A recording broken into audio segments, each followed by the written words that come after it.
ഉണ്ടോ? മഴയൊക്കെ ആയതുകൊണ്ടേ ഇനിയിപ്പോൾ വിറകിനൊക്കെ നല്ല ക്ഷാമമാണ്. വിറകൊക്കെ നനഞ്ഞ് കീറി വെച്ചേക്കുന്നതും ഒക്കെ നനവ് തണുപ്പടിച്ചെല്ലാം നനവൊക്കെ ആയി കഴിഞ്ഞാൽ പിന്നെ കത്താൻ ഭയങ്കര പാടാണ്.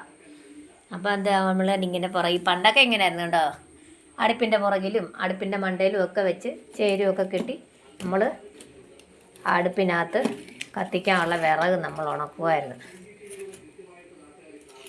കണ്ടോ, ഭയങ്കര പാടാണ് മഴ പെയ്ത് കഴിഞ്ഞാൽ. പിന്നെ ഒന്നാതെ വിറകിന് ക്ഷാമമാണ്. ഗ്യാസിൻ്റെ വില കേട്ടാൽ ഗ്യാസിൽ നമ്മളൊന്നും വെക്കാൻ തോന്നത്തില്ല.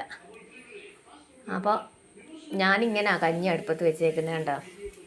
എന്താണെന്ന് ചോദിച്ചാൽ എളുപ്പം വേഗം നമ്മൾ വെള്ളരി ആയതുകൊണ്ട് ഒരു 1.5 മണിക്കൂർ 2 മണിക്കൂറൊക്കെ വേവ് കൂടുതലുള്ള അരിയൊക്കെ ഞാനിങ്ങനെ ഉപയോഗിക്കുന്നത്.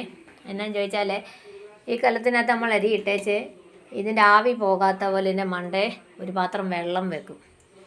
ഉണ്ടോ, ഈ വെള്ളം കിടന്ന് തിളച്ചോളും. ഈ വെള്ളം ആവി അടിച്ച് അത് കിടന്ന് തിളയ്ക്കും. അപ്പോൾ ആ കൂട്ടത്തിൽ അരിയും കിടന്നങ്ങ് വേകും. അപ്പോൾ പെട്ടെന്ന് വെന്തോളും. ആവി പുറത്ത് പോകാത്തതുകൊണ്ട് അതിൽ കിടന്ന് അരി പെട്ടെന്ന് അങ്ങ് വേകും, പെട്ടെന്ന് ചോറാകും. ഒരു 2.5 മണിക്കൂർ കൊടുക്കേണ്ട അരിയൊക്കെ ഒരു മണിക്കൂർ കൊണ്ടൊക്കെ പെട്ടെന്ന് വേകും. പെട്ടെന്ന് 1 മണിക്കൂർ വേണ്ടെന്ന് തോന്നുന്നു, പെട്ടെന്ന് വേകും കേട്ടോ. ഇങ്ങനെ ചെറിയ തീയിട്ട് നമ്മളിങ്ങനെ വെള്ളം പുറത്ത് പോകാത്ത പോലെ ഇങ്ങനെ ചെയ്യും. ഞാനിങ്ങനെ ചെയ്യുന്നത് കേട്ടോ. നിങ്ങളിങ്ങനെയാണോ ചെയ്യുന്നത്? ഇങ്ങനെ നമ്മൾ കഞ്ഞി വെക്കുന്നത്. ഭയങ്കര മഴയല്ലേ, അപ്പം വിറകിൻ്റെ ക്ഷാമം കൊണ്ടൊക്കെ വലിയ തീ ഇട്ടാൽ കുറേ തീ ഇങ്ങനെ കത്തി പോകുന്നേ ഉള്ളൂ. തിളയ്ക്കുന്നതൊക്കെ ഒരുപോലൊക്കെ തന്നെയാണ്. അപ്പോൾ പിന്നെ നമുക്ക് ചെറിയ തീയിലൊക്കെ വേവിക്കാം. അപ്പോൾ അതാണ് ഇന്ന് രാവിലത്തെ പണി. ഇനി നമ്മൾ കൂട്ടാൻ വെക്കാൻ എന്തെങ്കിലുമൊക്കെ തപ്പണം. മോനെ, പിച്ചാത്തി എന്തേക്കളെ? നമ്മുടെ പിച്ചാത്തി എന്തിയേ? പിച്ചാത്തി എവിടെ ഇരിക്കുന്നത്? മോൻ കണ്ടോ? നോക്കിയേ എവിടെ നോച്ചേ പിച്ചാത്തി എന്തിയെന്ന് നോച്ചേ. എവിടെ പിച്ചാത്തി വെച്ചെന്നേ? പിച്ചാത്തി എവിടെ അടിയിരിക്കുന്നത്? എൻ്റെ അമ്മച്ചി എടുത്ത് വെച്ച് ഇവിടെ തന്നെ വെച്ചായിരുന്നു കാര്യം പറഞ്ഞു. അപ്പോൾ നമ്മളിനി കൂട്ടാൻ വെക്കാൻ പോവല്ലേ?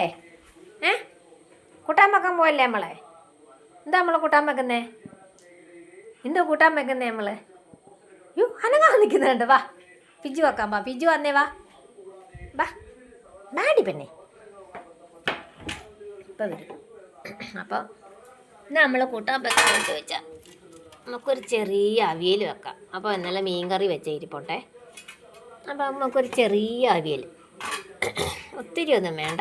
ആ കളിക്കാൻ എടുക്കല്ല അമ്മ, മോന് വേറെ തരാം. പച്ചക്കറി വറക്കാൻ വരുന്നുണ്ടേ, എടുക്കല്ല അമ്മ തരാം മോന്.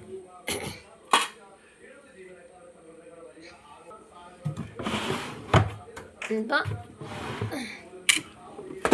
ഓരോന്നല്ല എല്ലാത്തിലും ഓരോന്നിട്ട് നമുക്കൊരു ചെറിയ എടുക്കല്ല അമ്മ തരാം. അവന് പയർ തിന്നാനാ കണ്ടോ. ഇപ്പിടി ഭയങ്കര ഇഷ്ടമാണ്, അതുകൊണ്ട് പോവാം. ഞാൻ തിന്നേച്ചാൽ വരത്തുള്ളൂ. അപ്പോൾ ഉള്ളതൊക്കെ വെച്ച് നമുക്ക് ചെറിയൊരു അവിയൽ തല്ലി കൂട്ടാമേ.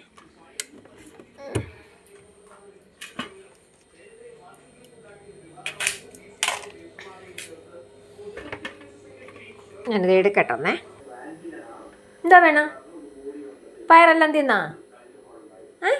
അതിനിടയ്ക്ക് പയറെല്ലാം തിന്ന്. പയറമ്മ എടുത്ത് തരാം. എനിക്കമ്മ അതിൻ്റെ തിരക്കല്ല, അമ്മ വേറെ തരാം.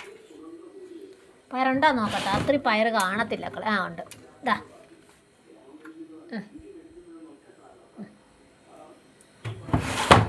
അത് തിന്നാ ചിപ്പ വരും. അവന് പയർ വേണം. അപ്പോൾ ഇത്രയും സാധനം നമ്മൾ എടുത്തിട്ടുണ്ട്. ചെറിയൊരു അവിയൽ വെക്കാമേ. അപ്പം ഞാനെല്ലാം ഒന്ന് അരിഞ്ഞ് പറക്കട്ടെ, എന്നിട്ട് ബാക്കി കാണിക്കാം. പിച്ചാത്തി വീണ്ടും കൊണ്ടുപോകണം.